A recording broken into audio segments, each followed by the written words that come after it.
Assalamualaikum warahmatullahi wabarakatuh. Nama saya Nur Astika, NPM 121-2019-092 dari Universitas Yarsi. Nah, di video kali ini saya akan menjelaskan penyembuhan uji asumsi klasik, topik 13. Penyembuhan data pada uji autokorelasi. Data teridentifikasi terdapat gejala autokorelasi. Pengujian autokorelasi, menurut Ghazali tahun 2011, ada beberapa pengujian yang dapat dilakukan seperti uji Darwin-Watson atau DW, uji statistik Q, box-Pierce, dan Lee-Jung-box, serta uji Rantes. Uji korelasi bertujuan untuk menguji apakah dalam model regresi ditemukan adanya korelasi antar variabel pengganggu atau residual pada periode T dengan kesalahan pengganggu pada periode T1 atau sebelumnya. Jika terjadi korelasi antar variabel pengganggu, maka hal tersebut dikatakan adanya masalah autokorelasi.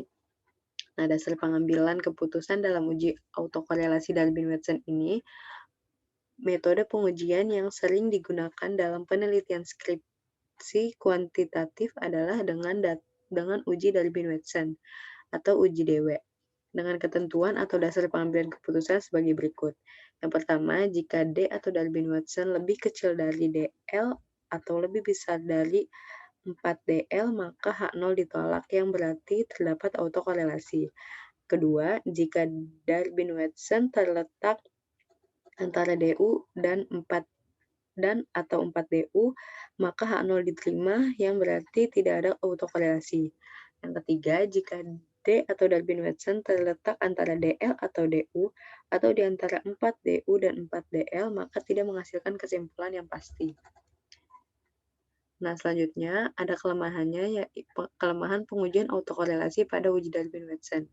Uji Darwin-Watson mempunyai kelemahan, yakni jika nilai Darwin-Watson terletak antara DL dan DU atau di antara 4DU dan 4DL, maka tidak menghasilkan kesimpulan yang pasti, apakah terjadi gejala autokorelasi atau tidak. Jika demikian adanya, maka alternatif yang baik untuk mengatasi masalah autokorelasi ini adalah dengan menggunakan metode lain seperti uji Rantes. Faktor-faktor lain terjadi gejala autokorelasi adalah sebagai berikut. Yang pertama, adanya kesalahan dalam pembentukan model regresi. Yang kedua, tidak memasukkan variabel yang penting dalam model regresi. Yang ketiga, memanipulasi data. Dan yang keempat, menggunakan data yang tidak empiris. Nah, ini uji Rantes. Uji Rantes merupakan bagian dari statistik non-parametrik yang dapat digunakan untuk menguji apakah antar residual terdapat korelasi yang tinggi. Dasar pengambilan keputusan dalam uji Rantes yaitu yang pertama, jika nilai SM sigtotalk-nya lebih kecil dari 0,05, maka terdapat gejala autokorelasi. Dan sebaliknya, jika nilai SM sigtotalk-nya lebih besar dari 0,05, maka tidak terdapat gejala autokorelasi. Nah, selanjutnya ini ada penyembuhan data pada uji heteroskedastisitas. Data teridentifikasi terdapat gejala heteroskedastisitas. Solusi alternatif untuk mengatasi gejala heteroskedastisitas dalam model regresi. Dalam kasus pengujian heteroskedastisitas dengan uji Gletser seringkali terdapat gejala heteroskedastisitas. Berikut ini cara yang perlu dilakukan agar model regresi terbebas dari gejala hetero.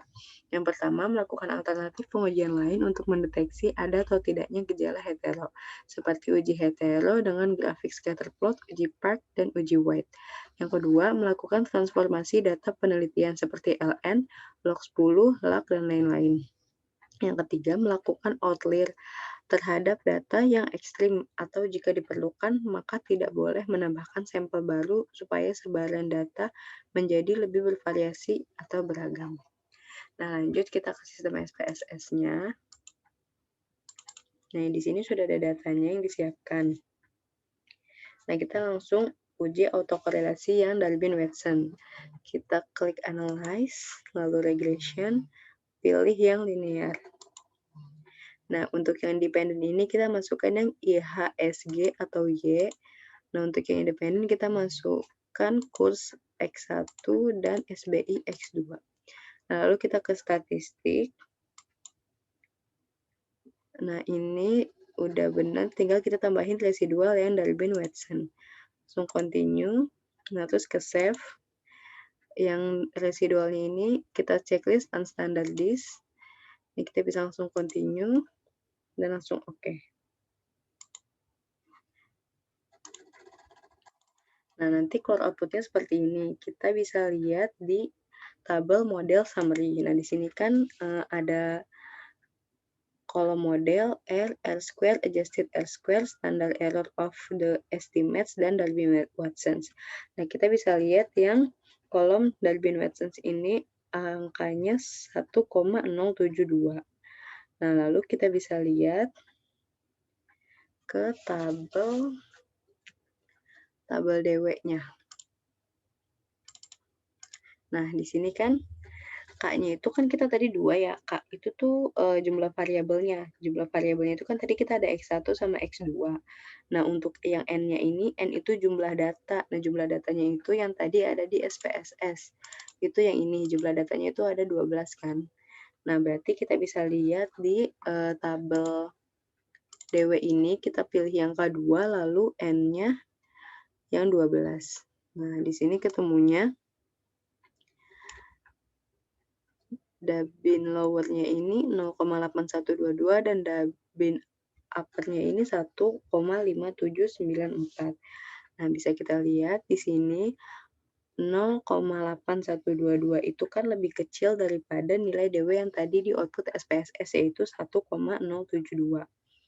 Nah, ini kan yang DL-nya 0,8122 itu lebih kecil daripada 1,072. Nah, untuk yang DU-nya ini 1,5794. Nah, ini kan lebih besar daripada 1,072. Jadi, nilai DW ini terletak antara DL dan DU-nya. Tadi kan nilai DW-nya itu kan 1,072 kan. Nah, berarti itu ada di antara DL dan DU-nya yang dapat kita simpulkan menyatakan tidak menghasilkan kesimpulan yang pasti. Nah, di sini kan tadi kita bisa lihat. Nah, kelemahannya itu jika nilai Dabin-Watson terletak antara DL dan DU atau di antara 4DU dan 4DL, maka tidak menghasilkan kesimpulan yang pasti. Berarti tadi kesimpulan kita kan belum pasti ya, jadi kita bisa menguji lagi menggunakan metode uji rantes, seperti yang dibilang di sini. Nah, kita bisa langsung ke SPSS-nya lagi. Nah, di sini kita langsung uji yang rantes. Kita ke Analyze, lalu pilih yang non-parametric test, pilih legacy dialog, lalu pilih yang runs. Nah, di sini kita masukin yang unstandardized, kita taruh ke test variable list. Nah, baru dari sini kita langsung oke. Nah, nanti itu outputnya seperti ini. Di tabel run test ini kita bisa lihat nilai SM sigtotalnya ini 0,762. Nah, sebelumnya kan tadi di PPT udah dijelasin.